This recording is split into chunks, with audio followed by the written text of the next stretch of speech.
یہ کسی نے پوچھا تھا کہ ہمارا ایک کمرہ ہے، اس میں پرانی کتابیں رکھی ہوتی ہیں اور بعض کتابیں زمین پہ بھی پڑی ہوتی ہیں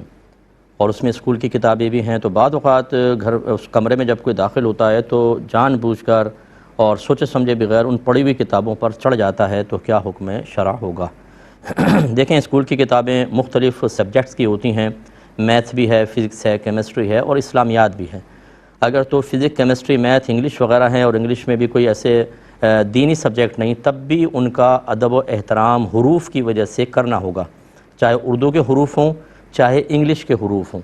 یہ کہا جاتا ہے کہ حروف بھی ایک آسمانی کتاب یا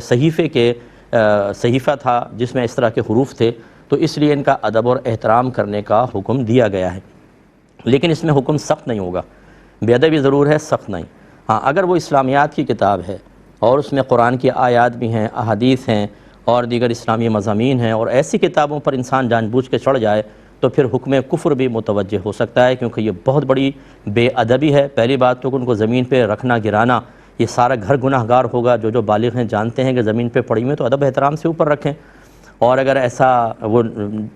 جان بوجھ کے نہیں گرائیں، جیسے ریک سے گر جاتی ہیں، تو پھر داخل ہوتے ہوئے 50 دفعہ احتیاط کرنی تھی، ان پہ چڑھنے کا مطلب کیا ہے؟ تو پھر اگر ایسا ہے کہ اسلامیات کی کتاب ہے تو اللہ تعالیٰ کی بارگاہ میں کامل توبہ کر کے انتہائی خوف خدا کے ساتھ تجدید ایمان اور تجدید نکاح کرنا ہوگا۔ اندر کوئی ریگ یا ٹیبل وغیرہ ایسی بنوائیں، کوئی الماری بنوا لیں دیوار کے اندر، وال ٹو وال، اگر پاسبل ہو، آپ افورڈ کر سکتے ہوں، اس میں اپنی کتابیں رکھیں تاکہ بے ادبی کے مستقبل میں امکانات بالکل ختم ہو جائیں۔